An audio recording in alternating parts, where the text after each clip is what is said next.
We're talking about the top 5 best reasons to be a game developer, and you're going to want to stick around to number 5, because number 5 is the most important. But we're starting it off with number 1, the street cred. And the story here is I was at an airport, and I saw a beautiful woman. I saw a beautiful woman waiting for her airplane, as was I, waiting for my flight at the same airport gate. And I approached her, started chatting her up. Where are you headed? Me too. Some small talk, casual conversation, and I thought, things are going pretty well. Could this perhaps be my one true love? Well, I knew things took a turn for the better at that point because she asked me a question that Americans love to ask each other. She asked me, "What do you do?" And I knew at that point I had her. I knew that she would be blown away by my answer, that she in that moment would fall in love with me because I had the coolest job in the world. I was an intern on Fortnite. That's right, folks. I was an intern on Fortnite. Fortnite being one of the only, I've worked on maybe over a dozen games in my career, and only two of them, do people ever know what they are, okay? The first one being Call of Duty. Everyone's heard of Call of Duty. Most people don't know what Warzone is, but that's neither here nor there. The second one, Fortnite. Fortnite creative, technically, but we can forget the creative part because, again, they usually don't know what that means. Fortnite is the word. That's what's going to get me in. That's what's going to impress this person so much that they're going to fall in love with me. So I said it as nonchalantly as I could. Oh, I'm a game developer. I work on Fortnite. Ever heard of it? And I knew immediately, with the recognition in her eyes, that she knew the game. She knew Fortnite. And furthermore, within the next microsecond of her face adjusting, her eyes widening, she didn't just know Fortnite. She was impressed. She was impressed that I was a Fortnite developer. But the next words out of her mouth were a dagger to my heart. I could have never expected what she would say. She looked at me, and with complete sincerity, she said, "My kids would love you." Your kids? Me? It was perhaps the worst news I could have received in that moment. So many surprises, all of which were unexpected and to some degree I just wasn't really prepared for. Long story short, she didn't fall in love with me.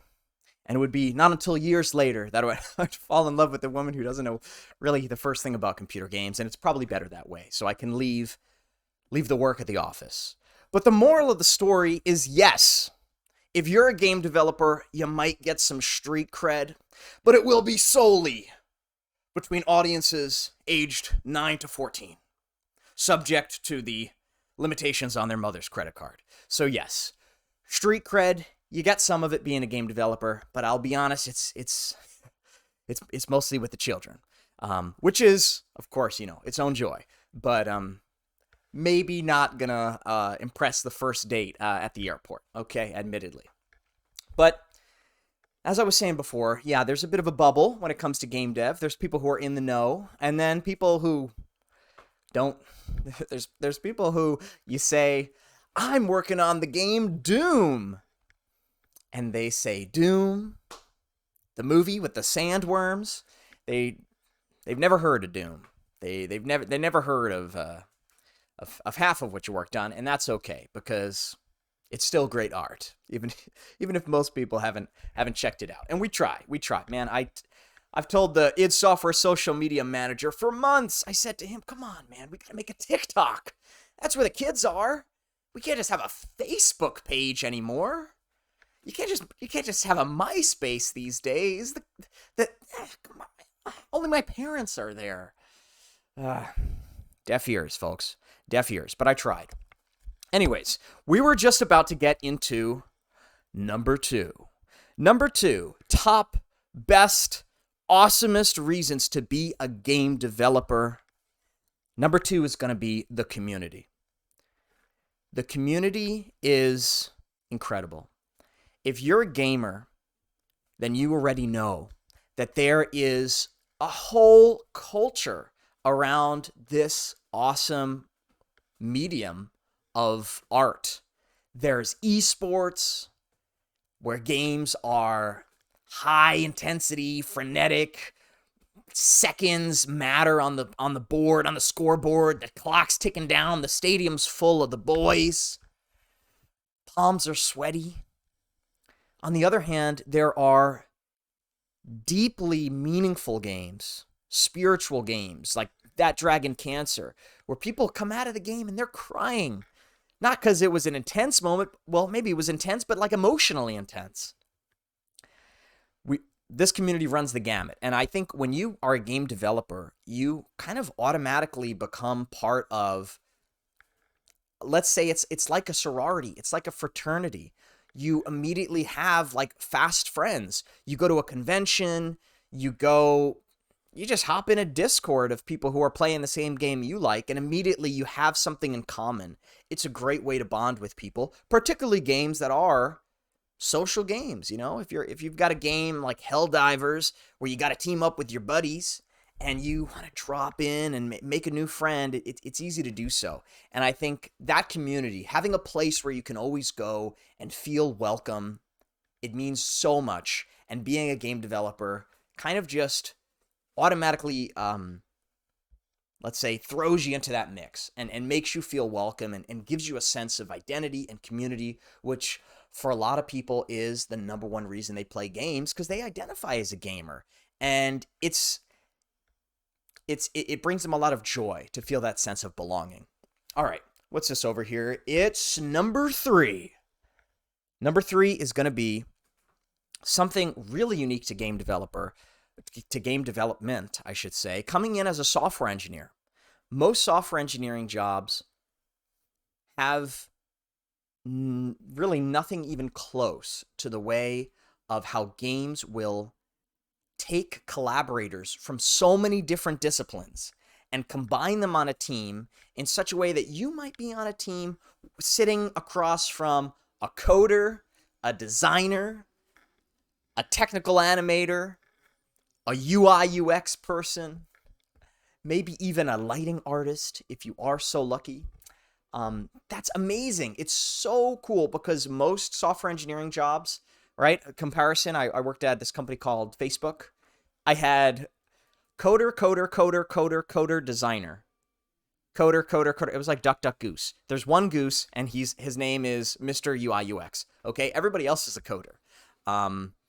That's kind of too bad, right? That's kind of too bad, I think, because there's so much joy in spending time with people who are so uniquely talented at their work, and yet in a way that's orthogonalized to your discipline, such that...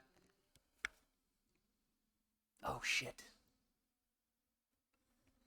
Damn it, I forgot to take the trash out, and that was the trash man. All right, we're moving on. Anyways, that's number three. Collaborating across disciplines. I think meeting people and teaming up with like a different discipline is honestly one of the most rewarding parts of this job. It's awesome to meet with somebody who does something totally different than what you do, and your skills complement each other in an awesome way that you can create something that's so much more than you could create alone. It's the best part, I think, of making games with a big team, is collaborating with these people across so many disciplines. And I think it's one of the best reasons to make games in general is that environment. All right. Next, we've got number four.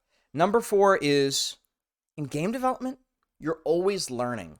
Game development is one of those industries that just never sleeps. There's constantly innovation. There's constantly something new coming out in the world of technology, in maybe like a social development, something in the world of music, really anything. There's always going to be a way that, like, a cultural influence is going to have a ripple effect into gaming. When the world got taken by storm with the what do you call those little, like, digital images that you could purchase? I forget the name right now. But with the weird monkeys that everybody had, like, well, not everybody, a few people who had a lot of money to spend bought those Weird Ape, I think is what it's called. I forget the name of, like, these little crypto pictures. But basically, when that came out, it was in gaming. There was games that were engaging with these cryptocurrency microtransactions and stuff like that. When ChatGPT came out, shook the world by storm. There was people who were engaging with that as well. It's still happening, right? These new ML games that are coming up. When COVID-19 happened and everybody got locked inside, a big part of the discussion was, hey, the gaming audiences are, like, tripling now. Everybody's playing their games. Everybody's getting together online. So I feel like whenever something big happens in society, like, gaming is such a predominant medium of artistic expression that it often kind of engages with those ripple effects. And that feels really awesome because it's often the case that you kind of feel engaged. You feel like you're part of kind of what's going on in the big old world. Okay, so I think that's actually a really awesome part about game development, is you kind of just feel plugged into the system, and it keeps you excited because just like the world is constantly changing, the industry is constantly changing. And even within game development, you can have a storied career across a gamut of experiences, whether you want to make mobile games, you want to make console games, you want to make games that are engaging with tactile media, physical games. You want to make board games. There's really an endless breadth of opportunities for you within this awesome industry, and I think that is one of my favorite things about it. But it's not my favorite thing about it. My favorite thing about it, number 5, Cinco, for our friends down south, number 5 is going to be that gaming. And I hinted at it before, but gaming is a medium of artistic expression. And you can't say that about every coding job, all right? I'm a coder. I'm a coder in game development, all right? Welcome to the channel if you're new. But basically, what's really cool about game development is that at the end of the day, you're not just making a widget. You're not just making a software patch. You're making a game. You're making something that people meaningfully take a break out of their lives to do. Now, there's all types of games. I say it like this. There are some games that people play to pass the time, okay? Maybe you need to go to the bathroom, and you know it's going to take a while. So in the past, maybe someone would grab a magazine or something like that because they're going to sit down, they're going to read through the pages as they do what they got to do. But these days, people ain't reading no magazines. People are taking out their phones and they're firing up the Flappy Birds. They're firing up the Candy Crush, the Gardenscapes, the Clash Royales. They're getting ready to game while they pass the time. And there's a separate category of games, I'd say, that are not to pass the time, but these games are pastimes in themselves. These are games where people will carve out an evening, maybe even a whole weekend, to play their favorite game. They see the games coming up, and they say, boss, I'm going to need some vacation days because Elden fucking Ring, that's why. Okay, I need to take a break and I need to play the shit out of this guy. All right, so there are people who dedicate time out of their lives to engage with the art that you created. That's got to be one of the most rewarding experiences. Because when I do get to meet someone, maybe not at the airport, admittedly, but when I do get to meet somebody, probably usually it's like at a gaming place. So let's say we're going to the gaming arcade, or what it's called, the barcade or something like that. Or we're at a convention, or we're just meeting a mutual friend and they have played Call of Duty Warzone. And they've played with the stuff that you made yourself, right? For example, I say, oh, Call of Duty Warzone. Were you playing Call of Duty Warzone in Christmas of, what was it, 2023? When I made the Christmas trees that you drop in and you try to fight over that? And they say, yes. They say, yes, I played that with my buddies. That was so much fun. That was crazy. We had a wild battle. And oh my God, Krampus, he was overpowered. He kicked my ass. That game was broken as shit, but it was fun at the same time. That is the most rewarding experience because you have shared this amazing moment with someone. You've empowered it. You've created it to be able, as an artist, to put my work out there and create something awesome in my day job, no less. I mean, I could do that all the time in my indie work, right? I could do that as a moonlighter. I could do that in my free time, but can I do that as my day job? Wow, what a privilege. What an amazing opportunity it is to make art. Or as Keanu Reeves said, right? To entertain. What a privilege. That's it. That's my top 5, folks. If you have another reason that comes to mind, whether it's to be a game developer or perhaps to be a gamer, I'd love to hear from you.